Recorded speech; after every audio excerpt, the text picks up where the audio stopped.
Calligraphy सीखने के लिए काम में आने वाली दूसरी चीज स्याही है। ये रंगीन या चमकीली काले रंग की होती है।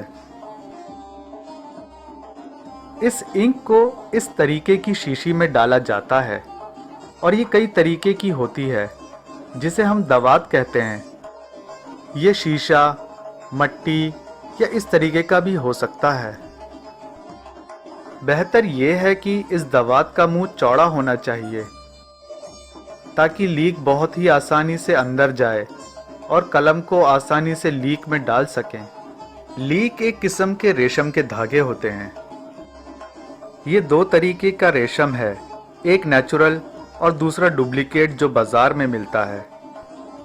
ये जितना नाजुक और बारीक होगा उतनी ही आसानी से दवात में जाएगा। पहले इंक को दवात में डालते हैं, फिर उसे महफूज रखने के लिए लीक डालकर उसमें डुबो देते हैं। दवात में जो इंक डाली जाती है उसका अंदाज़ा उस कलम के हिसाब से होना चाहिए जिससे हम लिख रहे हैं। अगर मोटी और चौड़ी कलम से लिखना चाहते हैं तो दवात में इंक उसी हिसाब से ज़्यादा डालनी पड़ेगी। लेकिन अगर हम सीखने और प्रैक्टिस के लिए चाहते हैं तो दवात में बस उतनी ही इंक डालें, इस तरीके से कि अगर हम दवात को टेढ़ा करें तो इंक इससे बाहर ना गिरे। और कलम जब इसमें डुबोएं तो एक बे या सीन पूरी तरह से लिख सकें। ये हद और अंदाज़ा इंक का है जो हम इस बर्तन में डालते हैं।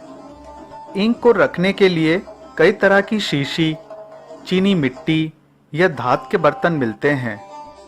पुराने ज़माने में कलमदानों में ही इस तरह से डालकर रखते थे जो चांदी की होती थी।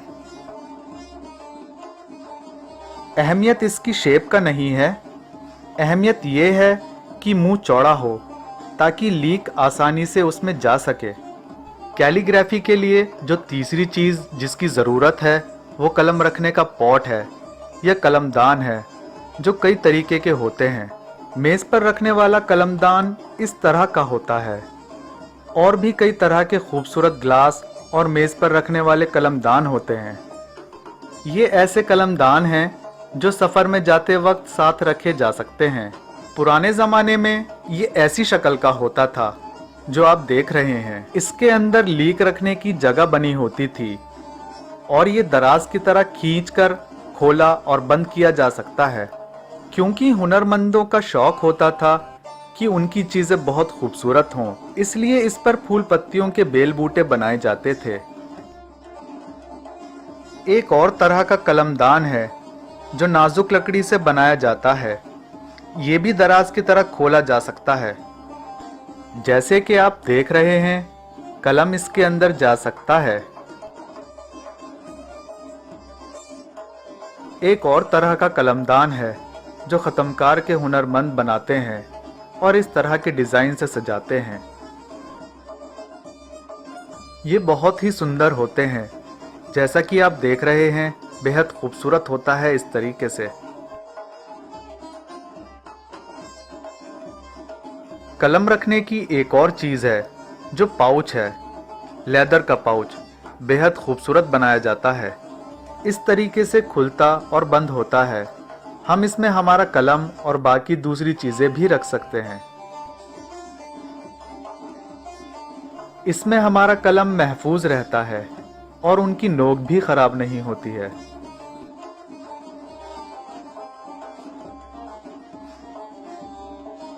और दूसरी ज़रूरत की चीज़ है वो कलम तराश है। कलम तराश वो चीज़ है जिससे हम कलम को तराशते हैं, जो हिरन के सींग से बनता है। ये आइवरी है जो इस तरीके से है, जो 2 या 2 से ज़्यादा ब्लेड का है। जैसे ये तेज़ ब्लेड इस तरीके से खोल बंद होते हैं, ये बहुत ही मजबूती से बनाए गए हैं। ऐसा नहीं होता कि आप कोई भी धार वाले चाकू से कलम को तराशें। कलम का अपना ख़ास कलम तराश होता है जो सिर्फ कलम को तराशने के लिए ही बनाया गया है। और इसे किसी भी चीज़ से बदल नहीं सकते। कोई भी कटर या कोई और चीज़ इस तरीके से काम नहीं करेगी। इन सब चीज़ों को संभालने के लिए अपना ही ख़ास पाउच होता है, जिसमें हम इस कलम तराश को ऐसे पाउच में रख सकते हैं जो आप दोस्तों आसानी से ले सकते हैं। इसी तरीके से एक पत्थर होता है जो शार्प करता है, जिसे हम संगे रूमी कहते हैं।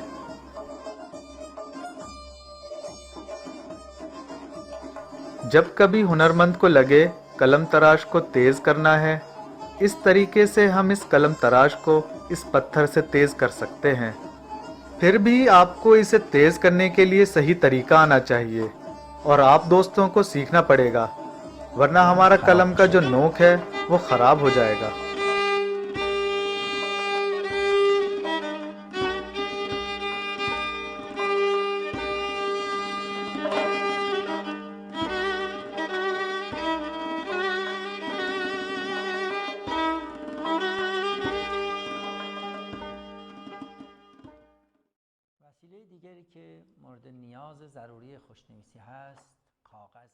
दूसरी चीज़ हमें जिसकी ज़रूरत है कैलीग्राफी के लिए वो कागज़ है, और कागज़ कई तरीके के होते हैं।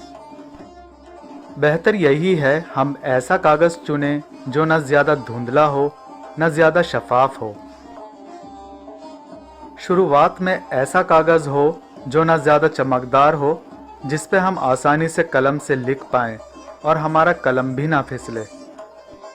जो कागज़ हम चुनेंगे वो आधा धुंधला और आधा शफाफ भी ले सकते हैं, और बेहतर यही हो हम सफ़ेद कागज़ ना चुनें, क्योंकि उसकी रोशनी लिखते हुए हमारी आँखों में ना पड़े और आँखों को नागवार ना लगे।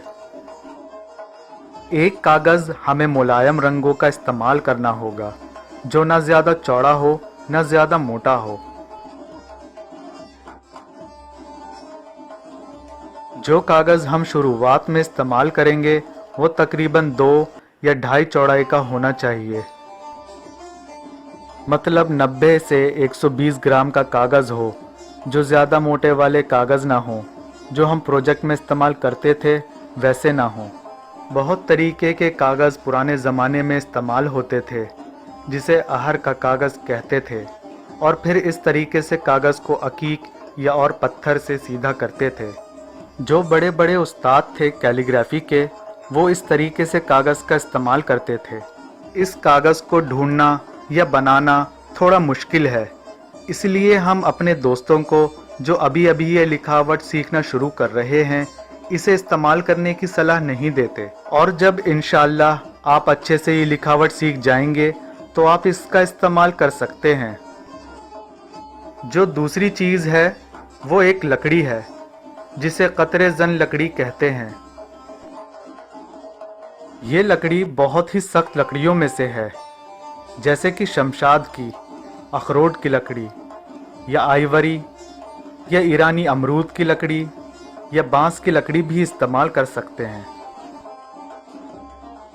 हमें कलम को ऐसे ही कोई लकड़ी पर रखना होगा। जैसे हम कलम को इस लकड़ी पर रखें और आराम से हम इसे तराश कर सकते हैं, बहुत ही राहते से।